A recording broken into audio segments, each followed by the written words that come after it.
लक्ष्मण जी को शक्ति लगी। श्री हनुमान जी महाराज संजीवनी बूटी लेकर के आए। लक्ष्मण जी को सुसैन वैद्य ने बूटी निकालकर मुख में डाला, मूर्छा खुल गई।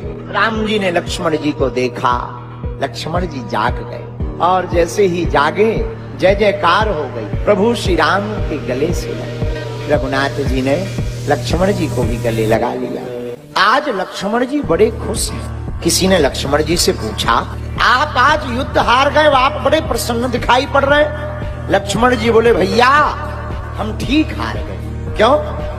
बोले, जब भी हम जीत कर आते थे तो सरकार का हाथ हमारे माथ पर होता था, आज हम हार कर आए हैं तो माथ पर हाथ नहीं प्रभु की गोद प्राप्त हुई। लक्ष्मण जी की बात सुनकर सब जय जयकार करने लगे। राम जी ने धीरे से पूछा लक्ष्मण जी से, क्यों दर्द नहीं हुआ? तो लक्ष्मण जी मुस्कुराकर बोले, सरकार जैसे दर्द होता है क्या वो सो पाता? हमें दर्द नहीं था इसलिए हम सो रहे थे, जिससे दर्द था वो रो रहे थे। बोले, हमें थोड़ी दर्द होगा। राम जी बोले, क्यों? बोले, जिससे दर्द होता वो सोता नहीं है, जिससे दर्द होता वो रोता है। लक्ष्मण जी बोले, हम थोड़ी रो रहे थे। कौन रो रहा था? हनुमान जी बीच में ही बोल पड़े, सही कह रहे हो सरकार, रो रहे थे, घाव तुम्हें था, दर्द रघुनाथ को था। यही भक्त और भगवान की वार्ता। क्या जो भक्त होता है आहा उसका दर्द फिर भक्त को नहीं।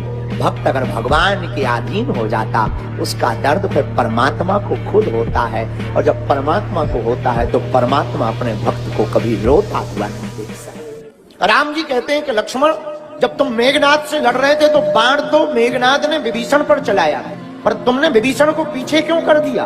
तुमने विभीषण को पीछे क्यों कर दिया? तुम आगे क्यों आ गए? लक्ष्मण जी बोले, सरकार जब विभीषण आपकी शरण में आया था तब आपने क्या कहा था? राम जी बोले, क्या कहा था?